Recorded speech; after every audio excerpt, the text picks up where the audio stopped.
wabarakatuh. Bismillahirrahmanirrahim. Assalamualaikum warahmatullahi wabarakatuh.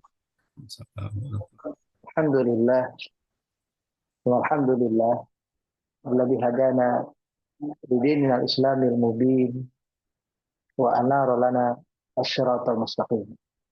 Wa nusalli wa nusallim ala nabiyyina wa habibina wa qudwatina Muhammadin wa ala alihi wa sahbihi ajma'in wa ba'd. Alhamdulillah, puja-puji, sanjungan tertinggi selalu kita panjatkan kehadirat Allah Subhanahu wa taala dalam setiap awal pembicaraan, percakapan, kajian, pertemuan untuk mengingat kita akan kudrah dan iradahnya, kuasa dan kehendaknya, sehingga dialah zat yang pantas kita menghambakan diri kepadanya dan hanya dia saja. Puja-puji yang tertinggi kehadirat Allah Subhanahu wa taala, dan kita ini dengan salam dan salawat kepada kecintaan kita Nabi besar Muhammad sallallahu alaihi wasallam serta keluarga dan para sahabatnya. Para jemaah sekalian yang dirahmati Allah, alhamdulillah pada kesempatan hari ini kita akan melanjutkan kaji kita tafsir surat Thaha yang sudah menginjak pada ayat-ayat penghujung, sudah ayat 109. Baik, kita baca ayat ini lebih dahulu, ayat 109 sampai dengan mungkin ayat 114 atau 115.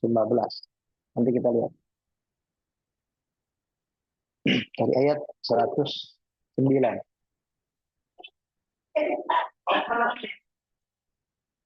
A'udzu billahi minasyaitonir rajim.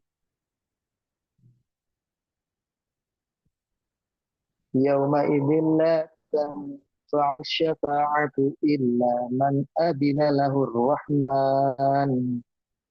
إلا من أذن له الرحمن ورضي له قولا يعلم ما بين أيديهم وما خلفهم ولا يحيطون به علما وعنت الوجوه للحي القيوم وقد خاب من حمل ظلما ومن يعمل من الصالحات وهو مؤمن فلا يخاف ظلما ولا هضما وكذلك أنزلناه قرآنا عربيا وصرفنا فيه من الوعيد لعلهم يتقون أو يحدث لهم ذكرا فتعالى الله الملك الحق ولا تعجل بالقرآن من قبل أن يقضى إليك وحيه من قبل أن يقضى إليك وحيه وقل رب زدني علما. Sadaqallahul Adzim. Ayat ini kalau kita terjemahkan lebih kurang, yauma idin la tanfa'u syafa'ah. Pada hari kiamat itu tidak akan ada manfaat, tidak dapat memberi manfaat syafaat itu illa man adzina lahur rahman, kecuali dari orang yang Allah izinkan, yang Allah Maha Rahman mengizinkan dia memberikan syafaat itu, seperti para malaikat, nabi, dan makhluk hidup yang ketika di dunia kita lihat bukan sebagai makhluk, seperti ibadah puasa, Al-Quran, dan semacamnya, yang nanti dengan izin Allah akan memberikan syafaat. Tapi semua tidak dapat memberikan syafaat tanpa izin dari Allah. Walau biyalahu qawla, dan Allah meridhoi ucapannya, baru dia akan dapat izin dari Allah. Wa alatil wujuh lil hayyil qayyum, dan semua wajah-wajah pada hari itu tunduk kepada Allah, zat yang maha menghidupkan dan zat yang maha tegak berdiri sendiri. Maha hidup dan menghidupkan. Waqad khaba man hamala zulma. Sungguh rugilah, telah merugi orang-orang yang membawa kezaliman itu. Amal-amal ini, perbuatan zalimnya terbawa sampai hari kiamat belum terampuni, sungguh merugi orang semacam itu. Waman ya'mal minas shalihat, dan orang-orang yang berbuat amal-amal soleh, wa huwa mu'min, dan dia melakukan itu dengan dasar iman, karena dia adalah orang mukmin, fala yakhafu zulma wala huzn. Maka orang itu pada hari kiamat tersebut tidak takut terhadap kezaliman ataupun keputusan Allah yang dirasakan berat sebelah, yang dirasakan tidak adil. Mereka tidak takut dengan hal itu, wala hadma, dan tidak takut dengan pengurangan. Tak mungkin amal-amal kebaikan mereka di masa lalu dikurangi sehingga ganjaran buat mereka berkurang di hari kiamat. Wa kadzalika anzalnahu Qur'anan Arabiyyan, dan demikianlah sebenarnya kami telah turunkan Al-Quran itu ya, pada Nabi kita Muhammad Sallallahu Alaihi Wasallam, diturunkan Al-Quran dalam tulisan bahasa Arab. Wasarrafna fihi minal wa'id, dan kami bolak-balik memberikan ayat-ayat yang berupa ancaman, peringatan pada umat manusia ini, la'allahum yattaqun aw yuhditsu lahum dzikra.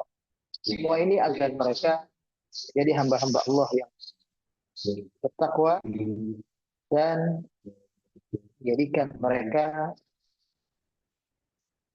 orang-orang yang selalu ingat. Di Al-Quran mengingatkan mereka akan hari kiamat ini dan akan apa yang menjadi kewajiban mereka sebagai seorang hamba. Fata'ala Allahul Malikul Haq. Maka maha tinggi Allah.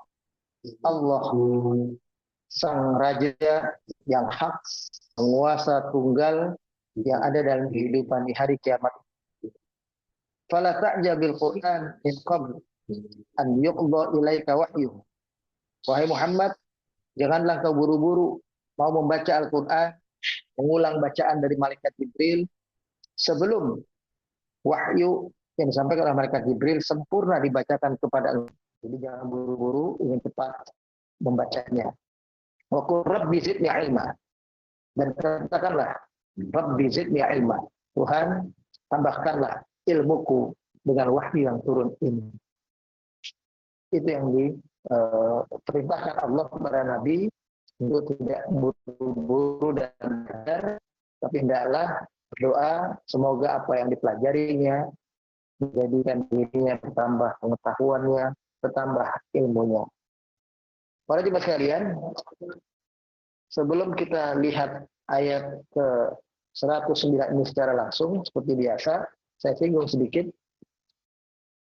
Pada ayat 108 sebelumnya, itu adalah bahagian dari kisah akhir tentang kejadian di hari kiamat. Gambaran kejadian di hari kiamat ditutup dengan ayat 108. Yauma idzin yattabi'una da'iya la iwaja lah. Pada hari itu pokoknya, ini maksudnya begitu. Pada hari itu pokoknya yang terjadi adalah semua mengikuti arahan para malaikat yang telah diperintahkan Allah untuk mengarahkan semua umat manusia, semua makhluk termasuk jin di dalamnya. La iwaja lahu, tidak ada yang bisa mengingkari itu, tidak ada yang bisa. La iwaja lahu, ya maksudnya tidak belok-belok.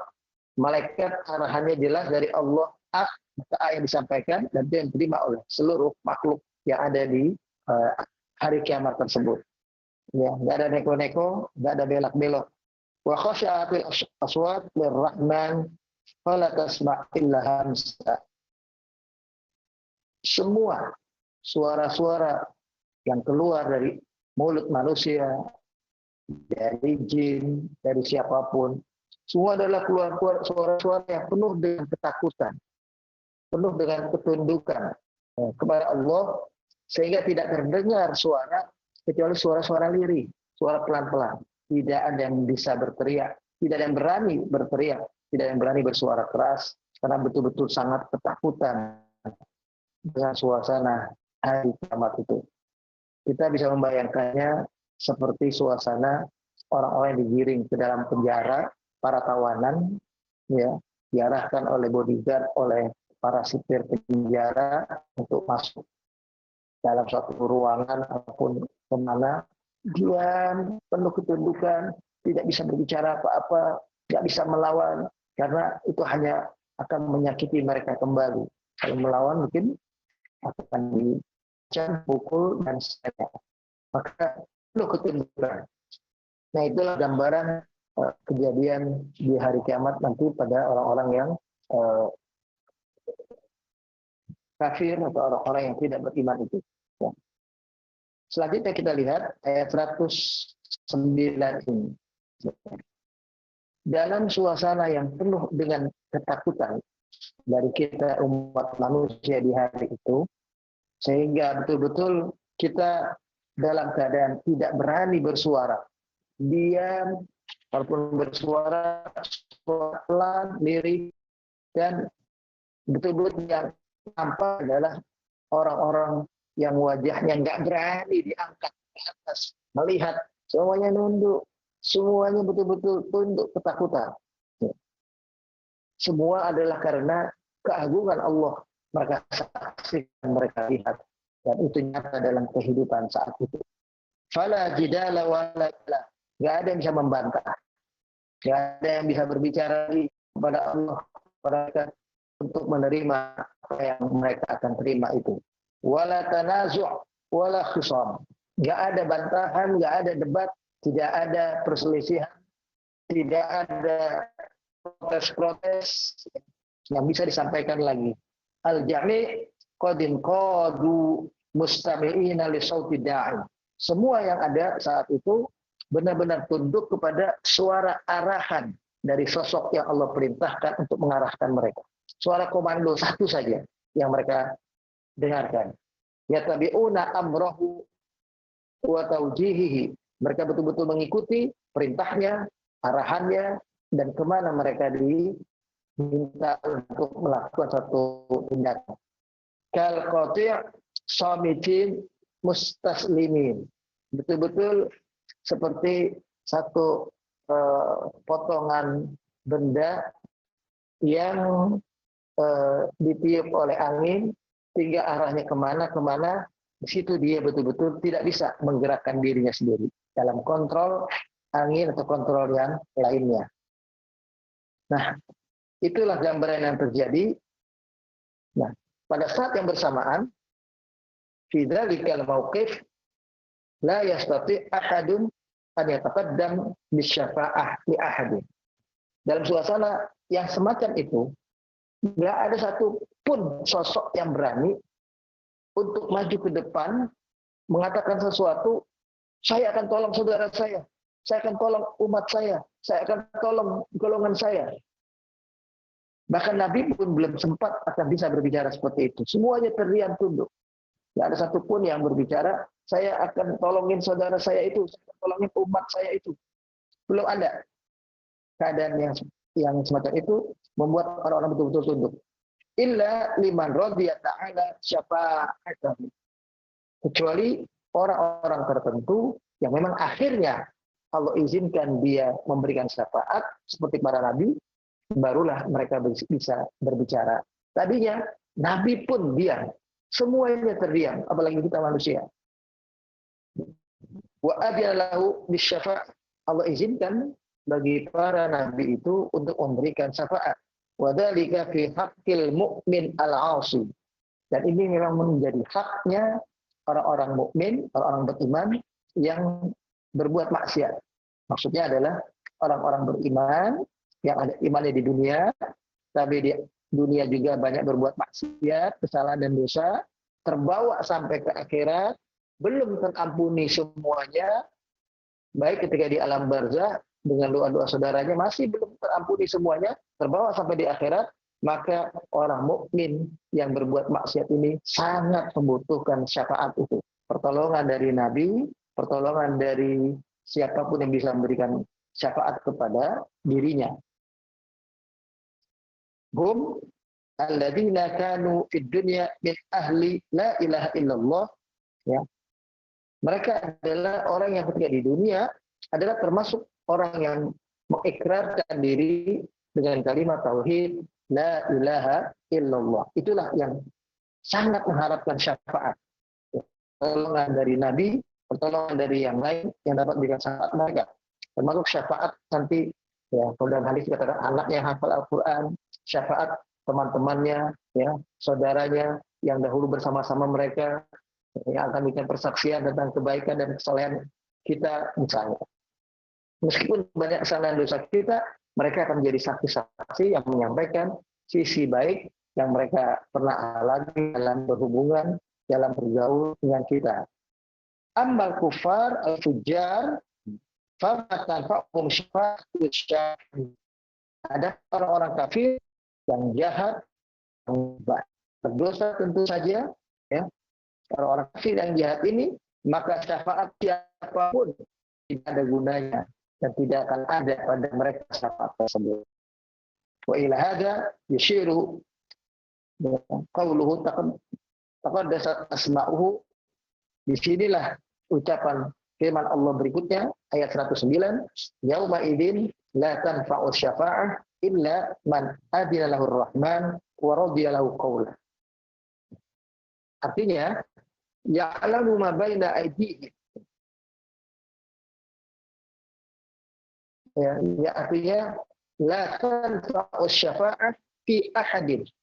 Tidak ada, ya, yang dapat memberikan manfaat satu orang pun, dan untuk menolong satu orang pun pula. Jadi satu orang pun tidak dapat memberikan syafaat untuk kepada seseorang siapapun. Illa liman adzinahur rahman an yusfa'alahu. Kecuali dengan izin Allah yang Maha Pengasih, Maha Penyayang, yang Maha Rahman, Maha Pemurah, dia diberikan izin untuk memberikan syafaat kepada orang lain. Wa kana indallahi mardiyal qaul. Dan di sisi Allah ada ridhonya. Allah ridhoi, ya silakan Anda berikan syafaat, silakan Anda berikan pertolongan kepada saudara Anda, kepada keluarga Anda, kepada umat Anda, silakan. Itu begitu. Jadi Nabi pun tidak dapat memberikan syafaat tanpa izin Allah pada hari itu. Tanpa Allah meridhoi dirinya memberikan syafaat. Wa huwal mu'min alladzi mata ala kalimat tauhid wal iman.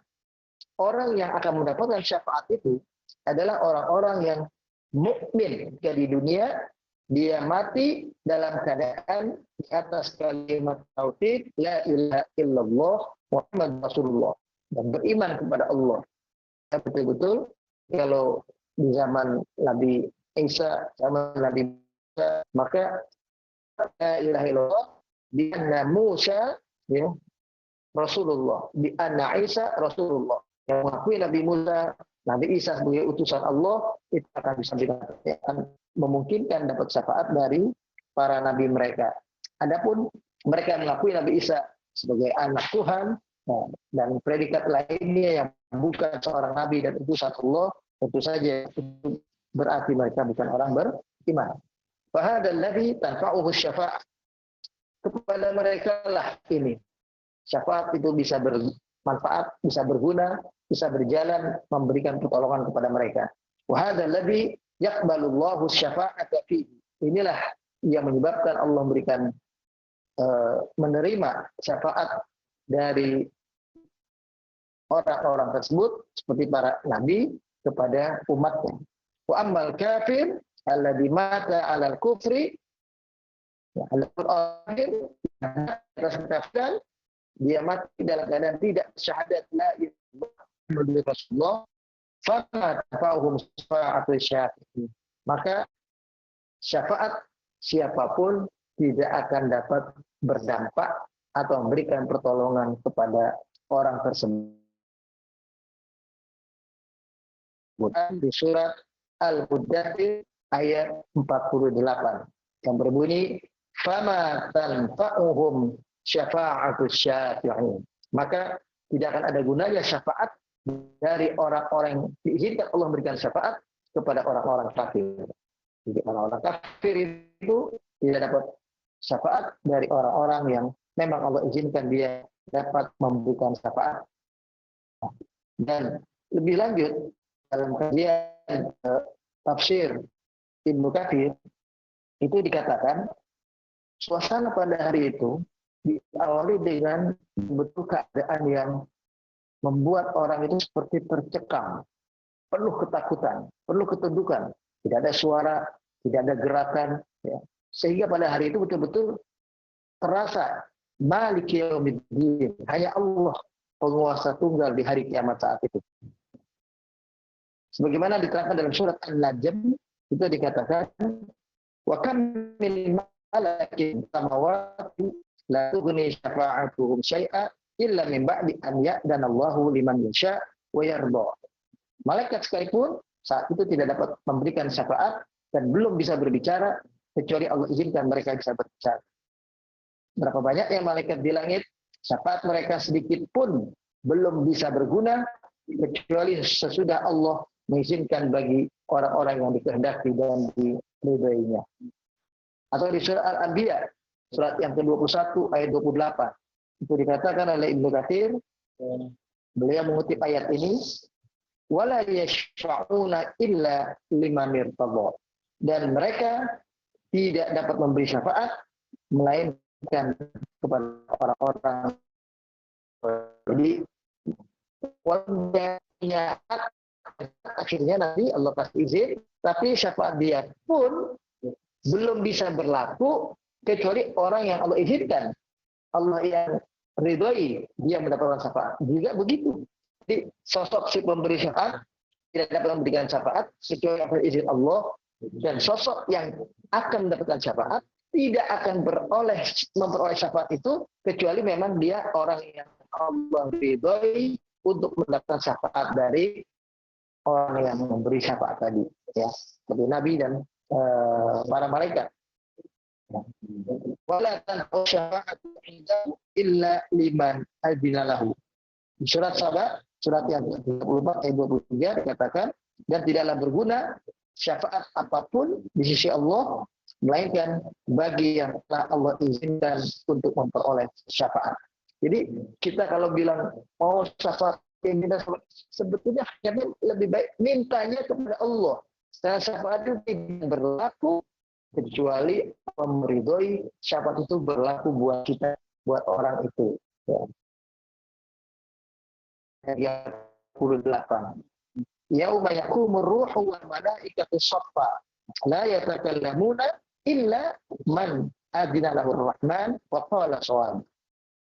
Pada hari ketika itu roh malaikat Jibril dan semua malaikat-malaikat yang lain berdiri bersaf-saf di hadapan Allah. Mereka tidak bisa berkata-kata, tidak bisa berbicara kecuali siapa di antara mereka yang mendapat izin dari Allah untuk berbicara. Di awalnya itu ada bisa berbicara, jangankan syafaat, bicara pun belum dapat izin. Mereka hanya berdiri bersama-sama, kayak pasukan terdiam. Begitu komandan berbicara, inspektur berbicara, baru dia diminta izin berbicara. Kalau tidak, dia diam aja, sudah diam, duduk, patuh. Dalam kitab Sahihain, hadis Sahih Bukhari Muslim, ini dikutip oleh Ibnu Katsir melalui berbagai jalur. Rasulullah SAW bersabda dalam hadis yang diriwayatkan oleh Bukhari Muslim ini, ya, dikatakan, baca terjemahan saja, ya, aku datang ke bagian bawah dan aku menyungkur bersujud di hadapan Allah. Lalu Allah mengajariku puji-pujian yang tidak dapat aku hitung-hitung jumlahnya sekarang. Dan Allah membiarkan aku selama apa yang dikehendakinya. Setelah itu Allah berfirman, wahai Muhammad, angkatlah mukamu. Jadi Nabi waktu diam, tunduk, Suruh oleh Allah, hai Muhammad, angkat wajahmu, ya, dan berbicaralah. Dan ucapanmu pasti didengar, karena sudah diizinkan. Kalau tadi mungkin mau berbicara kayak dikunci, nggak akan terdengar suara itu. Dan mintalah syafaat, pasti diberi izin memberi syafaat. Jadi Nabi disuruh oleh Allah, silakan engkau minta kewenangan untuk dapat memberikan syafaat, maka aku akan berikan kewenangan untuk memberikan syafaat itu, kata Allah. Kalau Allah memberikan batasan sejumlah tertentu, maka aku masukkan mereka ke dalam surga, lalu aku meminta lagi ke Nabi. Jadi jumlahnya pun terbatas ternyata.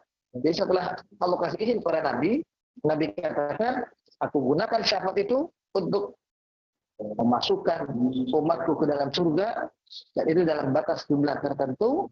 Lalu setelah selesai, habis, aku minta lagi kepada Allah, izin lagi dulu, boleh nggak lagi, mau kasih syafaat lagi buat ini, buat itu. Nah, itu begitu. Jadi itu bukan yang mengontrol pengampunan itu, bukan yang mengontrol pemberian syafaat itu. Semua tetap terjadi atas izin Allah. Ya.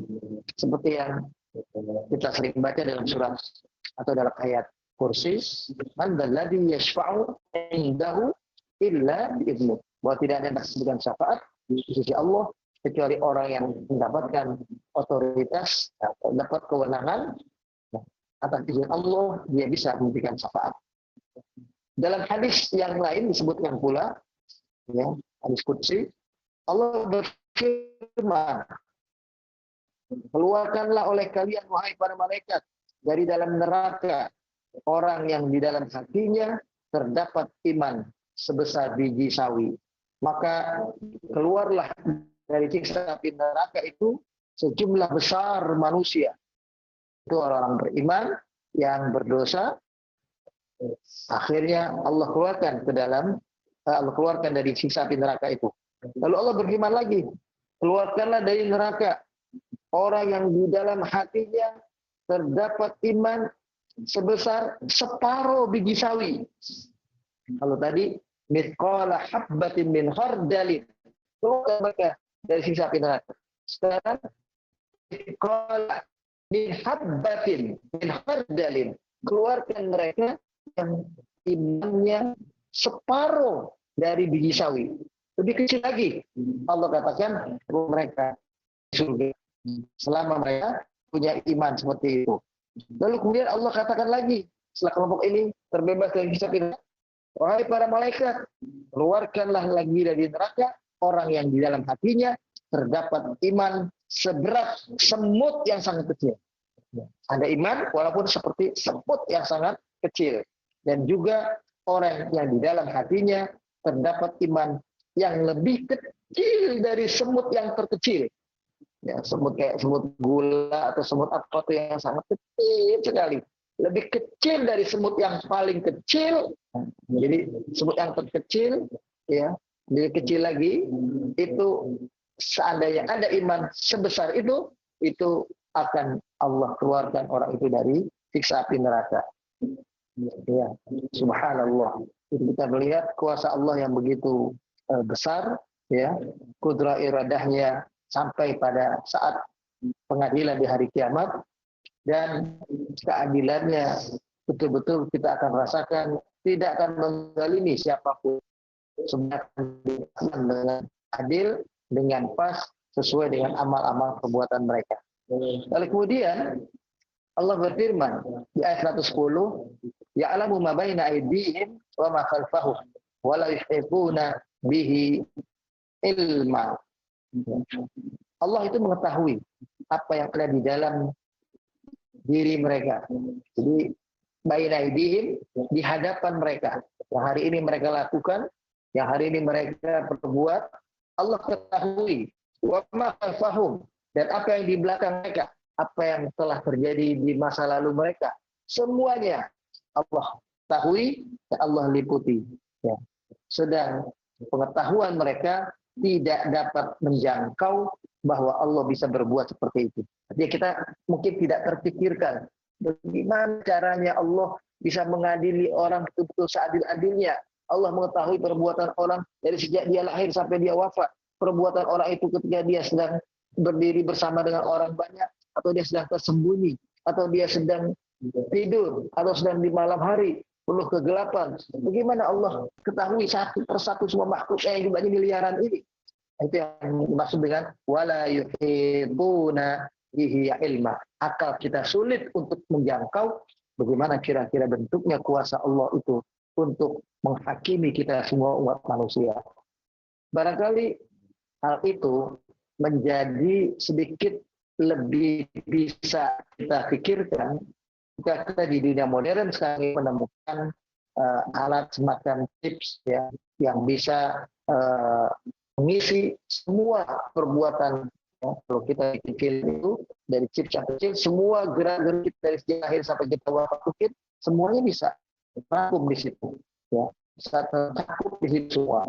Atau kalau kita bisa melihat di sekarang ada CCTV, ada kamera-kamera kecil, ada kamera-kamera sembunyi, artinya orang yang merasa diri aman tidak diketahui berbuat itu akan bisa diketahui setelah ternyata ada kamera sembunyi. Nah, itu bisa kita mungkin termasuk yang ya kita syukuri, akhirnya kita sedikit memikirkan itu. Walaupun Allah katakan wala yuhituna bihi ilma, kalian nggak bisa memikirkan itu dengan baik, dengan pas. Mungkin kita tidak bisa menjangkau itu dengan baik. Itu yang dimaksud. Ya. Sebagaimana dalam surat Yasin yang kita baca itu, wala yuhituna bi syai'in min ilmihi illa bima syaa. Dan mereka tidak bisa mengetahui apa-apa dari ilmu Allah melainkan apa yang kewajiban yang Allah kehendaki dia bisa mengetahui.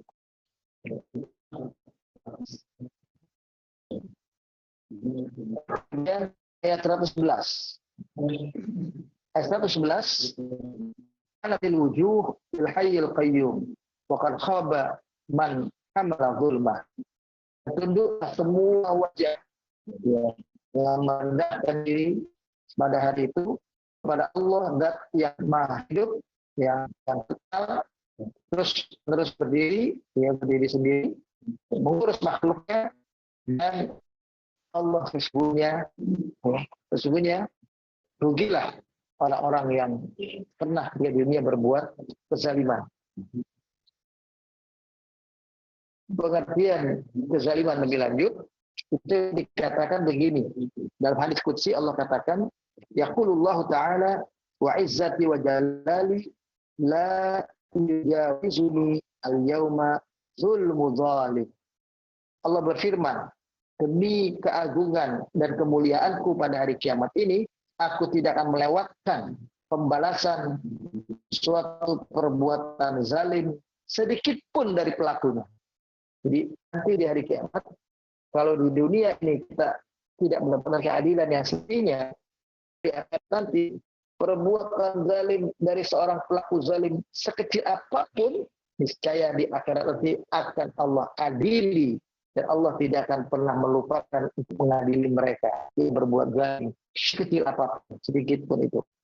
Maka dari itu dalam sebuah hadis Rasulullah mengingatkan, iyyakum fa inna zulma matu yaumal qiyamah wal khaybatu kull khaybati Allah wa huwa musyrik bihi fa inna Allah yaqulu inna syirka la zulmun azim. Janganlah kalian berbuat zalim, kata Nabi, karena sesungguhnya perbuatan zalim itu merupakan kegelapan pada hari kiamat nanti. Itu kita gelap menutupi semua kebaikan yang mungkin kita akan terima. Setelah yang kita terima itu tertutupi perbuatan zalim yang pernah diperbuat di dunia ini. Kekecewaan yang sesungguhnya adalah bagi orang-orang yang hadap kepada Allah nanti dan tetap dalam keadaan musyrik kepada Allah.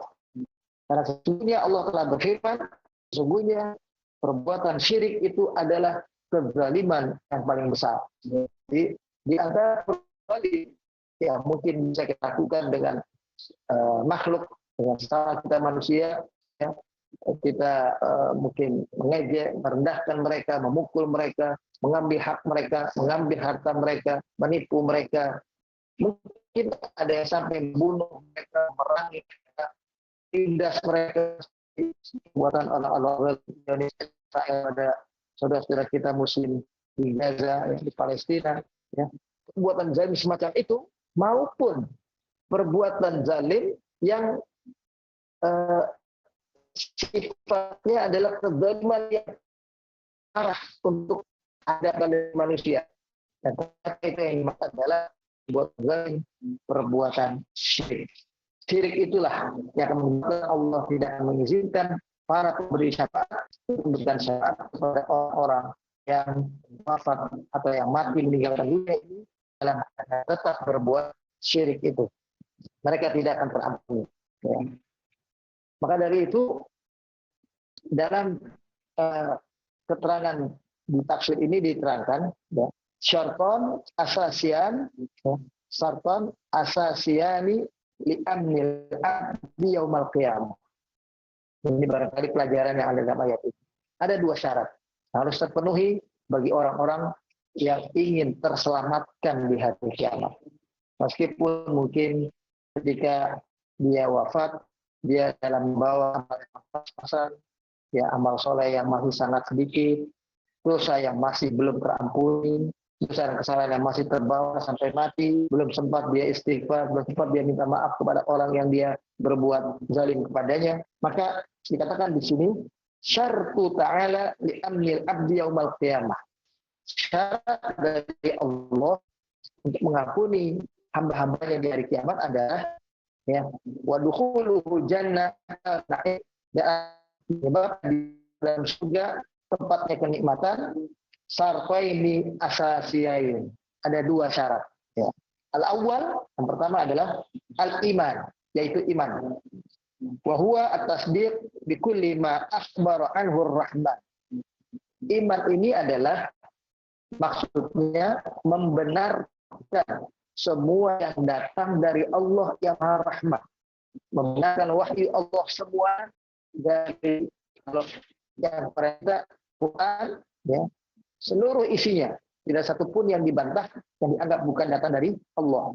Wa ma ghaba an nadri insan, dan apa yang kita tidak bisa melihatnya, yang kita tidak bisa menjangkaunya di luar kemampuan kita dan kehidupan ini untuk mengenalnya lebih dekat.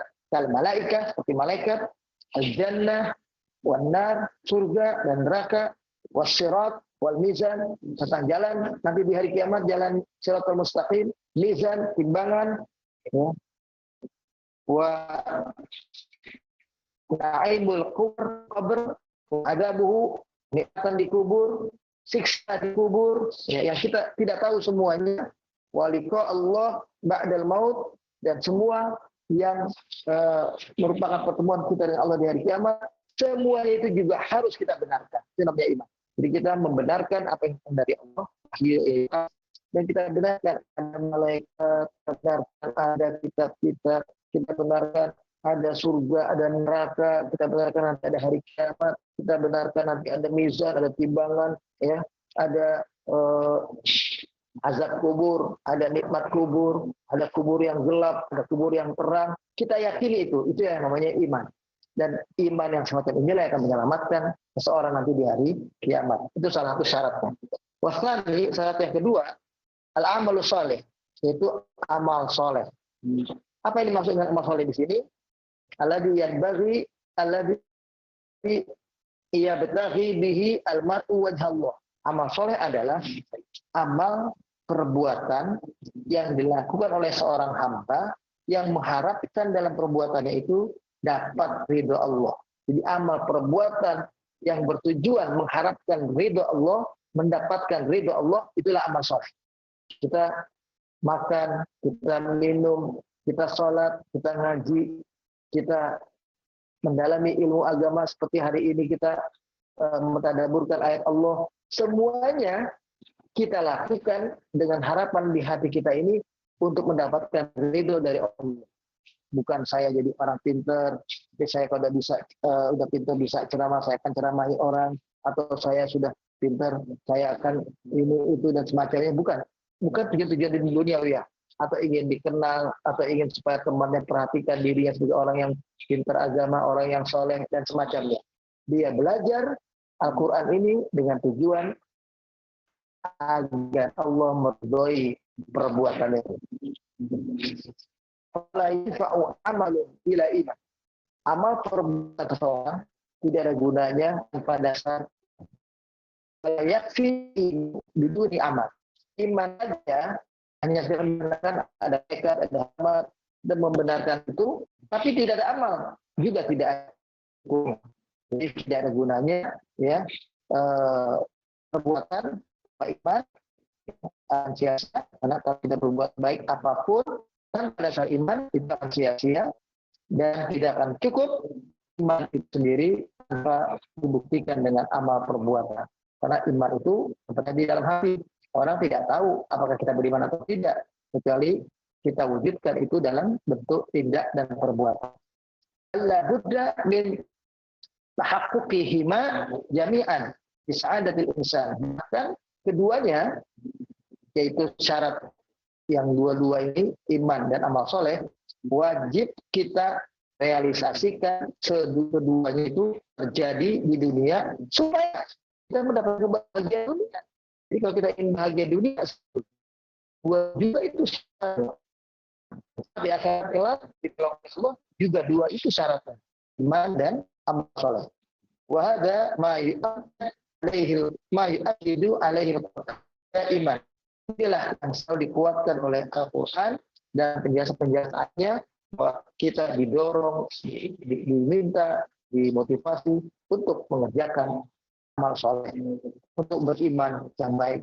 Berarti kita ngaji sekali ini kita sedang berhubungan dengan Al-Quran, sedang berpelukan dengan Al-Quran, supaya hati kita bertambah kuat keimanan ini, bertambah sikap kita untuk bersikap sabar dalam ketaatan ini, bertambah kesabaran kita untuk meninggalkan perbuatan maksiat, ya. Itu karena salah satu manfaatnya adalah untuk memberikan dorongan semangat, ya, motivasi kepada kita untuk supaya kita tetap dalam iman dan amal soleh. Dalam Al-Quran dikatakan di satu ayat, ini surat Kahfi ayat 7, dan lagi amanu wa amilus shalihat lahum jannatul firdausi nuzul. Sesungguhnya orang yang beriman dan mereka yang beramal soleh itulah mereka yang nanti akan mendapati surga Firdaus sebagai tempat akhir mereka, sebagai tempat tinggal mereka, sebagai terminal akhir keberadaan mereka di akhirat.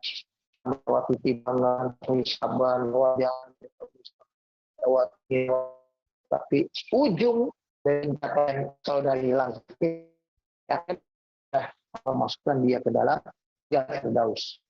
Dan ini pula lah yang terdapat dalam surat Al-Asr tentang betapa semua manusia hidup dalam kerugian kecuali mereka yang beriman dan beramal saleh. Wal 'asr innal insana lafi khusr illa alladziina amanu.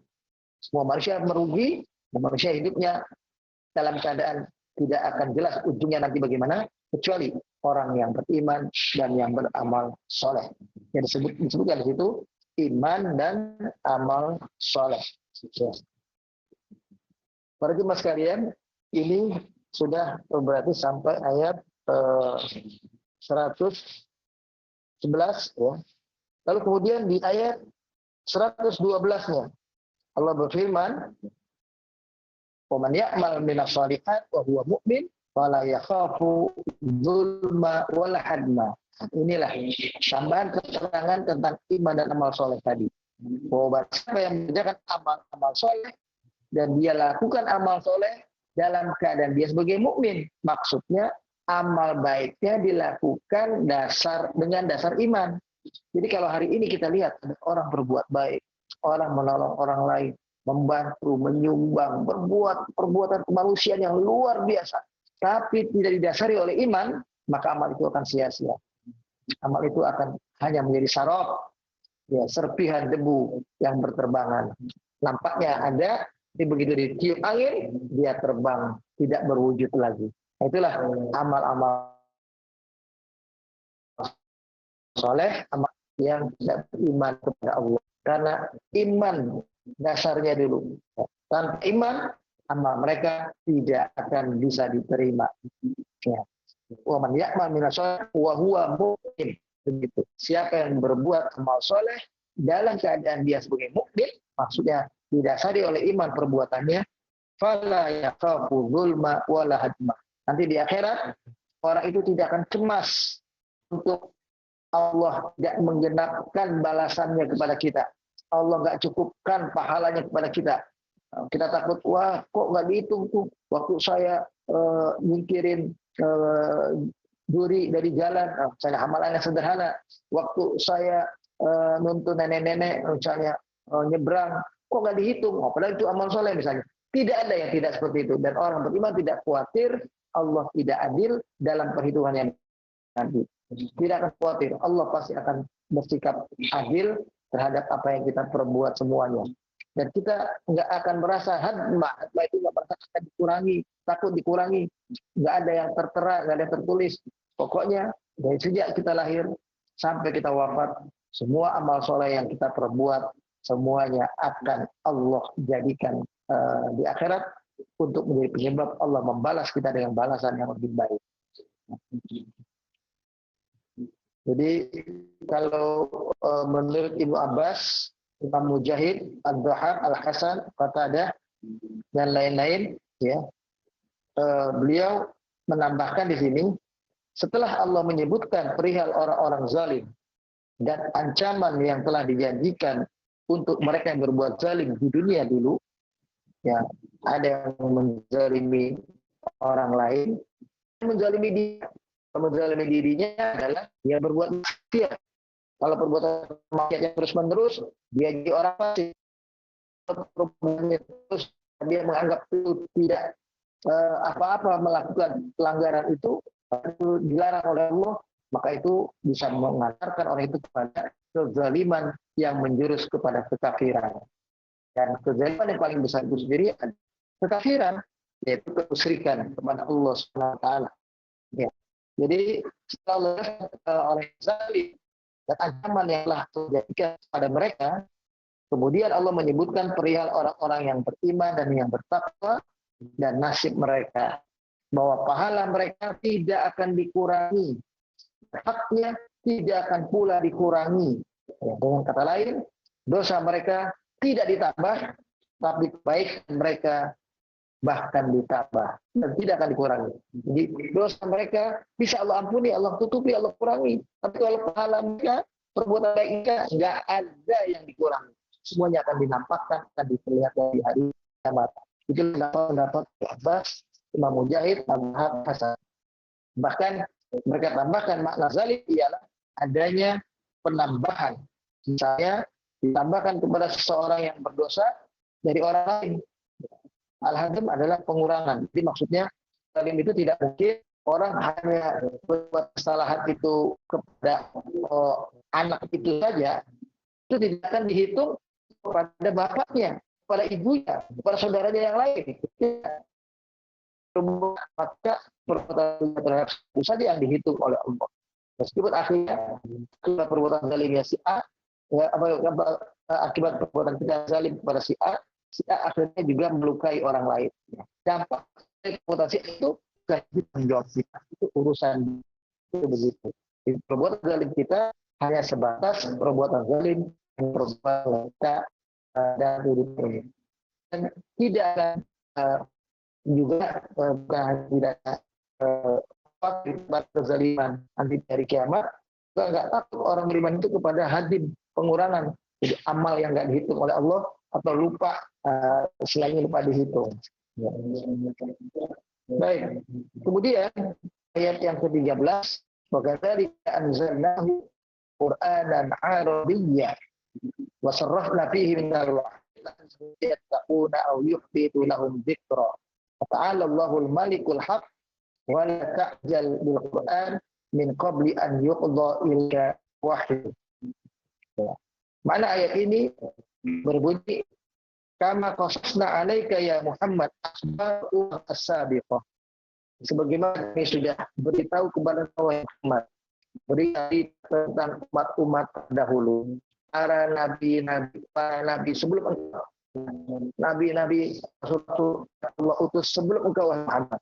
Nabi sudah ceritakan tentang mereka kepada engkau Muhammad. Setelah itu, ya, di para rasul, ya, maka hari maksudnya pada saat beliau Allah utus ke dunia ini, turunkan kepada engkau Al-Quran, Al-Quran yang memiliki keistimewaan, Al-Quran memiliki kelebihan yang luar biasa. Bilisanil Arabiyyin mubin. Al-Quran turun dalam bahasa Arab yang tujuannya biar mudah dipahami oleh orang-orang Quraisy. Tolong digarisbawahi oleh kita semua. Waktu Al-Quran diturunkan, bukan dimaksudkan untuk kita orang beriman saja. Karena waktu itu yang beriman kepada Nabi, jumlahnya masih sangat sedikit. Al-Quran pun turun untuk menjadi peringatan bagi orang-orang muslim. Kalau mereka baca, mereka jadi sadar, jadi insaf atas perbuatan kejahatannya, kezalimannya, perbuatan kekufurannya, perbuatan yang masuk akal dengan menghambat pada berhala, yang menuhankan tokoh, menuhankan pembesar-pembesar mereka, itu menjadi semuanya dapat peringatan dari Allah dalam Al-Quran, dan mudah-mudahan dapat jaya. Tujuan ya bukan hanya untuk orang beriman. Surat Al-Baqarah itu syahrul Ramadan alladzi unzila Al-Qur'an hudan linnas. Pada bulan Ramadan Allah turunkan Al-Qur'an menjadi petunjuk bagi umat manusia. Jadi bukan untuk orang beriman, bukan untuk orang bertakwa saja, bukan hanya untuk orang beriman saja, bukan untuk umat Islam saja, tapi seluruh umat manusia. Kalau kita lihat Al-Quran di surat Al-Baqarah yang pertama-tama, Dzalikal kitab la raiba fihi hudan lil muttaqin. Ya, itulah kitab Al-Quran, kitab menjadi petunjuk bagi orang bertakwa. Maka yang maksud di ayat itu adalah mereka yang pada akhirnya dari seluruh manusia yang terima Al-Quran ini, yang akhirnya bisa terima Al-Quran, yang hatinya terbuka untuk mau ikuti Al-Quran, adalah mereka orang-orang yang bertakwa. Jadi pada dasarnya turun untuk seluruh umat manusia, tapi yang bisa mengambil pelajaran dari itu hanyalah mereka-mereka yang bertakwa, yang dimaksud. Jadi Al-Quran turun dengan bahasa Arab, anzalnahu bilisanil Arab, dan juga Al-Quran itu dalam bahasa Arab, liyudhir zuhu sidquka fi da'wan nubuwah, semuanya untuk menambahkan keistimewaan dan kebenaran kenabianmu, karena Arab dia bahasa itu. Dengan dia tahu bahasa itu, Al-Quran dalam bahasa Arab akan dengan mudah memahami bahasa Arab. Makanya seperti Umar bin Khattab misalnya, dibacakan beberapa ayat awal surat Thaha ini, lalu dapat dia iman Islam ke dalam Islam, itu karena dibacakan mereka faham. Kalau kita saat ini jangankan umat selain Islam, umat Islam pun dibacakan Al-Quran banyak yang belum paham, tidak memahami tentang kandungan ayat itu. Beda dengan orang Quraisy di zaman itu, mereka adalah orang-orang yang bisa dengan lebih mudah memahami Al-Quran. Al-Quran turun dalam bahasa yang mereka menjadikan bahasa keseharian mereka waktu itu. Fahuwa fil fasahah wal bayan. Al-Quran turun dalam bahasa yang jelas, bahasa yang penuh dengan terang-terangan yang mudah difahami. Kharij an turqil bashar. Kharij an turqil bashar. Jauh dari apa yang bisa beratkan orang pahaminya. Jadi yang susah-susah jauh, ya, keluar dari itu, dia akan mudah dipahami. Wahada an-nusa nawa'na fil Qur'an, ya. Fakarrarna al-indar wal wa'id. Kita akan dapati dalam Al-Quran ini ayat satu yang lain ulang-ulang diterangkan di ayat yang lainnya. Semua ini untuk lebih memudahkan kita memahami kandungan isi Al-Quran. Dengan itulah ya kita bisa paham apa yang maksudnya dalam petunjuknya untuk tahapan hidup ini, kita mengikuti garis jalan petunjuknya tersebut dan ulang-ulang ya. Wa qarrara indzar wal wa'id, diulang-ulang ya.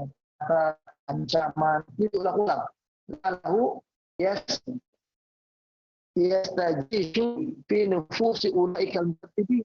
Jadi ada ayat yang ancaman itu diulang supaya orang-orang yang jahat yang mendustakan Al-Qur'an ini sadar ya, ketakutan ya, bahwa nanti akan ada ancaman untuk mereka di hari kiamat. Nah, itu syu'urun bil khauf min su'il aqibah ya, supaya mereka merasakan kekhawatiran, ketakutan akan buruknya akibat dari perbuatan mereka. Itu untuk mereka pikir, menyadari itu. Ayahin alihi halla biturra qablahum. Ini semua untuk menjadi peringatan bagi mereka bagaimana orang-orang terdahulu yang jahat pada para nabi Allah yang menentang nabi dan utusan Allah, mereka akhirnya binasa, mereka akhirnya hancur, mereka akhirnya kena hukuman dan azab Allah langsung pada waktu itu. Atau yuhdithu lahum mau'izatan fil qulub, atau Al-Qur'an turun juga dengan maksud untuk bahasanya ini bisa memancing hati untuk punya rasa takut. Ada kekhusyuan, kerinduan ingin membacanya. Kita orang beriman itu sering baca Al-Quran, akan ada rasa kalau kita nggak baca, kita kayaknya kosong hati ini. Tidak nyaman, tidak tenang hidup ini. Kita harus baca. Baca ba'da subuh kah, baca sebelum subuh kah, atau kita baca waktu maghrib, atau baca setiap saat kita dalam kelapangan, tengah-tengah kesibukan, daripada kita hanya lihat HP saja terus misalnya, kali-kali kita buka, yang ada ayat Al-Qurannya, kita baca beberapa ayat, itu akan lebih menambah ketenangan diri kita. Ya.